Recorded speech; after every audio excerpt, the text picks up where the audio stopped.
Alléluia. Il dit à celui qui vaincra, tu dois vaincre. En tant que chrétien, tu dois vaincre. Pour hériter là, tu dois vaincre. Pour hériter les richesses, que ce soit physique, spirituel, là, tu dois vaincre. Alléluia.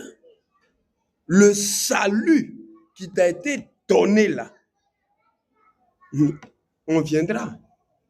Le salut qui est entre tes mains là, tu dois garder ça. Il dit à celui qui vaincra et qui gardera jusqu'à la fin.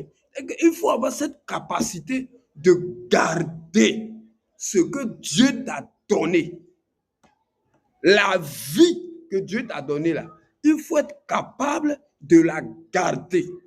Et quand on dit quelqu'un a gardé, non, il sait garder quelque chose, lui là. Non, c'est là ou bien c'est là, tu lui donnes quelque chose à garder, il va bien garder. C'est-à-dire que la personne arrive à préserver la chose telle que tu lui as donné.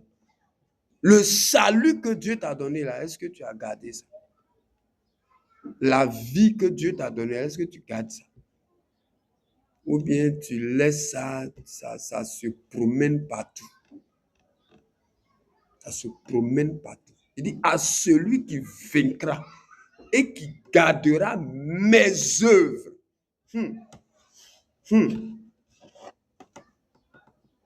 Donc il y a des gens qui se lèvent un beau matin, ils pensent que la vie chrétienne là, bon, confesser, oui, c'est bon. Maintenant que tu as eu là, tu dois vaincre. Parce que ce qui est dans ta main là, il y a ton adversaire, il y a ton ennemi, il y a ton accusateur, le diable. Il veut t'arracher ça. Donc tu dois vaincre. Donc tu dois garder. Tu dois préserver ce que tu as reçu. Alors Dieu t'a donné des atouts.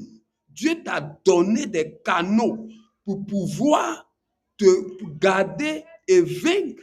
C'est pourquoi il a dit à Josué, médite-le jour et nuit. Comment le jeune homme rendra-t-il plus son sentier? En se dirigeant d'après ta parole. Donc si tu veux vaincre et que tu veux garder, il faut te diriger d'après la parole de Dieu, d'après le modèle de Dieu.